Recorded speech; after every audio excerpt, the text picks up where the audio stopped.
বিশ্বকবি রবীন্দ্রনাথ ঠাকুর তার বসন্ত নাটকটি উৎসর্গ করেছিলেন আমাদের জাতীয় কবি কাজী নজরুল ইসলামকে।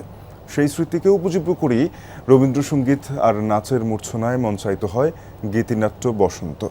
জাতীয় রবীন্দ্রসঙ্গীত সম্মিলন পরিষদের ঢাকা মহানগর শাখার আয়োজনে রাজধানীর ছায়ানট মিলনায়তনে সৃষ্টি হয় রবীন্দ্রময় এক সন্ধ্যা।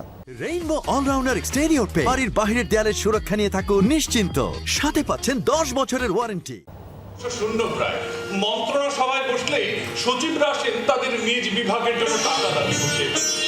প্রকৃতির নতুন রূপ, যৌবন আর বসন্তের উচ্ছলতাকে রাজা ও কবির কথোপকথনের মাধ্যমে তুলে ধরেছেন বিশ্বকবি রবীন্দ্রনাথ ঠাকুর, যেখানে প্রৌঢ়ত্বের আড়ালে গাওয়া হয়েছে নবযৌবনের জয়গান।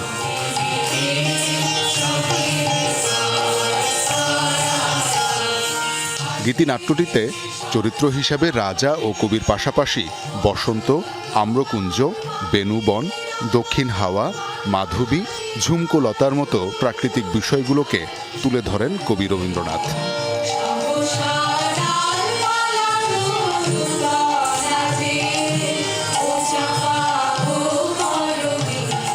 বিদ্রোহী কবি কাজী নজরুল ইসলাম যখন আলিপুর সেন্ট্রাল জেলে অনশন করেন, তখন সমর্থন জানিয়ে তাকে বসন্ত গীতিনাট্য গ্রন্থটি উৎসর্গ করেন কবি রবীন্দ্রনাথ।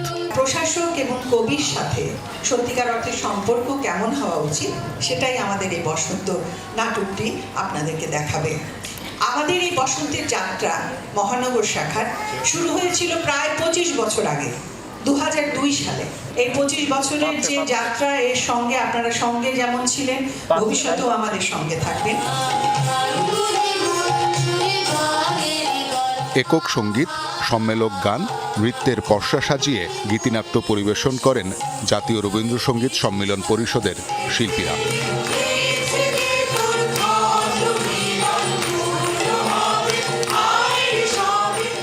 শওকত মঞ্জুর শান্ত, যমুনা নিউজ, ঢাকা।